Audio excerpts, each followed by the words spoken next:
नमस्कार साथियों। मैं हूं Dilip Jaiswal. Digital education portal से इस वक्त की बड़ी अपडेट आ रही है।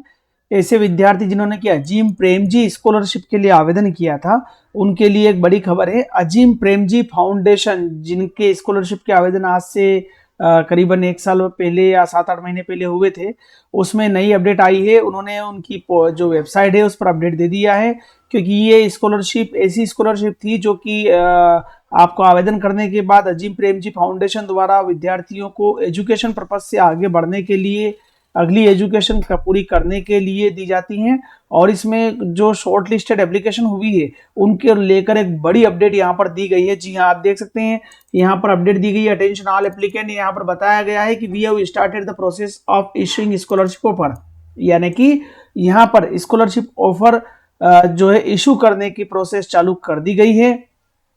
और इस प्रोसेस के अंतर्गत आप देख सकते हैं, इस प्रोसेस के अंतर्गत अगर आपका आवेदन चयनित हो गया है तो आपके पंजीकृत मोबाइल नंबर पर एक एसएमएस प्राप्त होगा। तो ऐसे विद्यार्थी जिन्होंने किया अजीम प्रेमजी फाउंडेशन स्कॉलरशिप के अंतर्गत आवेदन किया था, अगर उनके मोबाइल पर अजीम प्रेमजी फाउंडेशन की तरफ से कोई एसएमएस प्राप्त हुआ है, तत्काल लॉगिन करके आगे की प्रोसेस कर सकते हैं। एक बार जब आपको यह एसएमएस प्राप्त हो जाए तो आपको छात्रवृत्ति प्रस्ताव को स्वीकार करने के लिए छात्रवृत्ति पोर्टल पर लॉगिन करना होगा और आपको हस्ताक्षर की स्पष्ट स्कैन की गई रंगीन प्रति, पिछले 1 महीने का स्वयं का सत्यापित बैंक खाता विवरण अपलोड करके छात्रवृत्ति समझौते पर ऑनलाइन हस्ताक्षर करना होंगे। यह कदम एसएमएस प्राप्त होने के 10 दिनों के अंदर, यानी कि रविवार और शनिवार की छुट्टियों को जो है सहित अगर देखते हैं उनके सहित जो है आपको पूरा करना है। मतलब विद इन 10 डेज आपको उस स्कॉलरशिप वाले, अगर आपको स्कॉलरशिप अलॉट होती है तो स्कॉलरशिप पोर्टल पे इसकी स्कॉलरशिप पे लॉगिन करके आपको डॉक्यूमेंटेशन कंप्लीट करना होंगे। इसके अलावा कृपया यह भी सुनिश्चित करें सभी दस्तावेज दिशा निर्देश के अनुसार सही हैं, अस्वीकृत रद्द ना हो, इस बात का विशेष ध्यान रखें। ऑफर स्वीकार कैसे करें उसकी जानकारी भी यहाँ पर दी गई है, मैं आपको इस वीडियो में वो बताने वाला हूँ। और कुछ आवेदन अभी भी समीक्षाधीन है, इसलिए आप में से कुछ को अभी भी दस्तावेजों को पुनः जमा करने का अनुरोध करने वाला एसएमएस प्राप्त हो सकता है और पुनः जमा करने के लिए भी विस्तृत निर्देशान देख सकते हैं। तो अजीम प्रेमजी फाउंडेशन की जो स्कॉलरशिप है उसको लेकर एक बड़ी अपडेट आई है और यहाँ पर आपको बता देते हैं कि 30,000 रुपए तक की स्कॉलरशिप प्रति वर्ष देने का प्रावधान है। और इसके लिए जो है मध्य प्रदेश के और अन्य जिलों के जो है आवेदन भी हुए थे। अब मैं आपको बता देना चाहता हूं कि अगर आपके पास स्कॉलरशिप प्राप्त होने का मैसेज प्राप्त हुआ है, स्वीकृत हुआ है, होने का प्राप्त हुआ, तो कैसे आपको उसे स्वीकार करना है। तो मैं आपको बता देता हूं कि यहाँ पर जो शॉर्ट लिस्टेड अगर आवेदन हुए होंगे तो उनके पंजीकृत नंबर पर एक एसएमएस प्राप्त होगा, उसमें लिखा होगा आपके आवेदन को आगे की प्रक्रिया के लिए शॉर्ट लिस्टेड कर दिया गया है, कृपया हमारी वेबसाइट पर लॉगिन करें और अपने दस्तावेजों को अस्वीकार होने से बचाने के लिए 10 दिनों के भीतर आवश्यक जानकारी अपडेट करें। इस तरह का अगर मैसेज प्राप्त हुआ तो आपको एसएमएस प्राप्त होने के 10 दिनों के अंदर ही अपनी हस्ताक्षर की स्कैन कॉपी, रंगीन प्रति में आपका फोटो और आवश्यक दस्तावेज और बैंक पासबुक की फोटोकॉपी जिसमें 1 महीने का विवरण हो पुराना, उसको लेकर आपको यहाँ पर अपलोड करना होंगे। ऑनलाइन सिग्नेचर भी इसमें होगा और ऐसा नहीं करने पर आपका स्कॉलरशिप का जो प्रस्ताव है वो कैंसिल हो सकता है। यहाँ पर स्पष्ट कहा गया है कि आवेदक का बैंक खाता किसी अनुसूचित वाणिज्यिक बैंक में स्वयं के नाम से ही होना चाहिए, अन्य के नाम से बैंक खाता नहीं चलेगा। और नीचे दिए गए प्रस्ताव स्वीकार करने के बारे में हम यहाँ पर चरण दर चरण जो है मार्गदर्शिका भी दी गई है, मैन्युअल आप देख सकते हैं और दिशा निर्देश भी देख सकते हैं।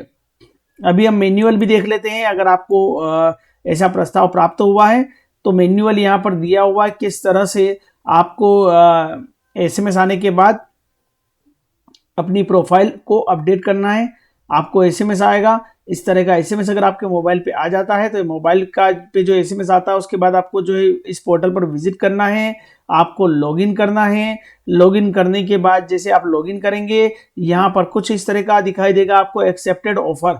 देखिए मैं अभी एक लॉगिन किया हुआ हूँ, यहाँ पर अगर एक्सेप्टेड ऑफर दिखाई देता तो आगे प्रोसेस करेंगे। मैं आपको लॉगिन बता देता हूँ। यहाँ पर जो है action required by the applicant none लिखा हुआ और यहाँ पर आप देखेंगे एप्लीकेशन अंडर रिव्यू है।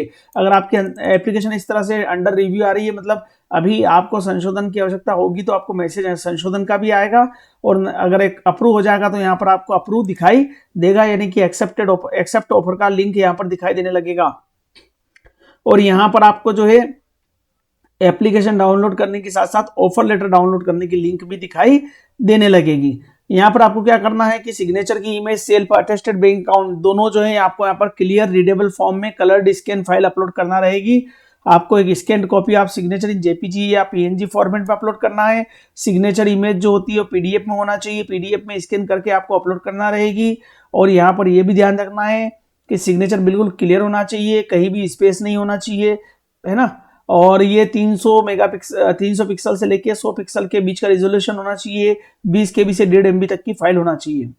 उसी तरह से आपके बैंक अकाउंट की बात करते हैं तो स्कैन कॉपी होगी बैंक अकाउंट की, लास्ट 1 मंथ की होना चाहिए। साथ में आपको उस बैंक अकाउंट आपके खुद के नाम पे होना चाहिए, और जो अनुसूचित बैंक है उसमें ही आपका बैंक अकाउंट होना चाहिए। और कमर्शियल बैंक वगैरह में भी आपका बैंक अकाउंट है जहां पर, तो वो भी मान्य रहेगा। यहाँ पर शेड्यूल दिया हुआ है कमर्शियल बैंक का, वो भी हम देखेंगे। बैंक अकाउंट क्लियर होना चाहिए, आपका नाम दिखाई देना चाहिए, आपके बैंक का डिटेल सारा उस पर दिखाई देना चाहिए, नहीं कि 1 महीने का स्टेटमेंट आपको पीडीएफ बनाना है यहाँ पे। और जो आपका जो रहेगा स्टेटमेंट उस पर आपके सिग्नेचर भी होना चाहिए, और वो सिग्नेचर आप जो सिग्नेचर कर रहे हैं दोनों मैच होना चाहिए। और इस तरह से आपका स्कॉलरशिप का जो एग्रीमेंट है वो अपलोड होगा। आपको फिर क्या करना होगा, उसे अपलोड करना होगा, सेव नेक्स्ट पर क्लिक करना होगा, और आपको यहाँ पर अपना जो एग्रीमेंट है स्कॉलरशिप का इसे एक्सेप्ट करना होगा। एप्लीकेंट का नाम एप्लीकेशन आईडी पर दिखाई देगा, यहाँ पर सिग्नेचर दिखाई देंगे। फिर इस पीडीएफ को आपको डाउनलोड कर लेना होगा। फिर आपकी जो बैंक अकाउंट की डिटेल है वो आपको एक बार यहाँ पर पोर्टल पर कंफर्म करना होगी। बैंक अकाउंट का जो डिटेल का जो स्टेटमेंट है वो आपको यहाँ पर इस तरह से अपलोड करना होगा। और जब आप करोगे तो फिर आपको जो है फिर से एक और मैसेज प्राप्त हो जाएगा मोबाइल पर, आपकी अगर सबमिटेड हो जाएंगी सक्सेसफुली तो मैसेज प्राप्त हो जाएगा। तो इस तरह से आपकी जो है सारी डिटेल हो जाएगी। अगर फ्रेश एप्लीकेशन अगर आपका है, अगर करंट स्टेटस में अगर आपको ऑफर डॉक्यूमेंट अंडर रिव्यू आ जाएगा फिर जैसे आप अपलोड कर दोगे तो, और अगर नहीं है तो यहाँ पर जो है अंडर रिव्यू का ऑप्शन दिखाई देने वाला है। तो इस तरह से ये पूरा यहाँ पे दिया हुआ है। प्रस्ताव को आपको स्वीकार करना है, किस तरह से करना है सब हमने आपको बता दिया है। साथ में आपको ये बात बिल्कुल ध्यान देनी है कि अगर आपको मैसेज प्राप्त नहीं हुआ है तो अभी आप पोर्टल पे लॉगिन करके देख लीजिए, कहीं आपके पोर्टल के पे डॉक्यूमेंट में संशोधन का मैसेज तो वहां दिखाई नहीं दे रहा है, ये क्लियर देख लीजिएगा। और यहाँ पर एक पीडीएफ और दे रखी है जो मैं आपको बता देना चाहता हूँ। इस पीडीएफ में जो रीसबमिशन का प्रोसेस है जो मैं भी आपको बताया हूँ वही यहाँ पर सारी प्रोसेस यहाँ पर दिखाई दे गई है, और ये दोनों प्रोसेस को आप अप्लाई करके आगे बढ़ सकते हैं। अगर आपको अभी भी कोई संदेह है तो आप अपने छात्रवृत्ति पोर्टल पर लॉगिन कर लें, और scholarship Azim Premji foundation scholarship पे लॉगिन की जो लिंक है मैं डायरेक्ट वीडियो के डिस्क्रिप्शन में उपलब्ध करवा रहे हैं, वहां से आप लॉगिन करके देख सकते हैं। वापस आपको दिखा रहा हूं कि अगर लॉगिन करने पर आपको ऐसे अपना एप्लीकेशन अंडर रिव्यू दिखाई दे रहा है तो आपको कुछ भी करने की जरूरत नहीं है, ऑटोमेटिकली यहाँ पर आपको मैसेज आएगा। अगर एक्सेप्ट होगा आपका प्रपोजल, एक्सेप्ट करेंगे तो, और एग्रीमेंट अपलोड करने के, एग्रीमेंट पे साइन करने के लिए आपको लास्ट 1 मंथ का आपका इसको जो है बैंक अकाउंट का डिटेल चाहिएगा, आपके सिग्नेचर चाहिएंगे, दोनों अपलोड होंगे। वीडियो को देखने के लिए धन्यवाद। अगर आपको कोई बात पूछना है तो आप हमें कमेंट बॉक्स में कमेंट कर सकते हैं। धन्यवाद। जय हिंद, जय भारत। साथ में आप साइबर फ्रॉड से बचने के लिए हमारी साइबर डिजिटल अवेयरनेस की जो पुस्तिका है उसे डाउनलोड कर सकते हैं। आपको यहाँ पर क्यूआर कोड दिखाई दे रहा है, इस क्यूआर कोड को स्कैन करके आप साइबर साथी की वेबसाइट पर जा सकते हैं, डिजिटल साइबर अवेयरनेस की पत्रिका को देख सकते हैं, पढ़ सकते हैं, जिसमें साइबर फ्रॉड से बचने के विभिन्न तरीके भी बताए गए हैं। धन्यवाद। जय हिंद। वीडियो को लाइक करें, कमेंट करें, शेयर करें, और अगर अच्छा लगे तो लाइक जरूर करें और चैनल को फॉलो जरूर करें। धन्यवाद। जय हिंद।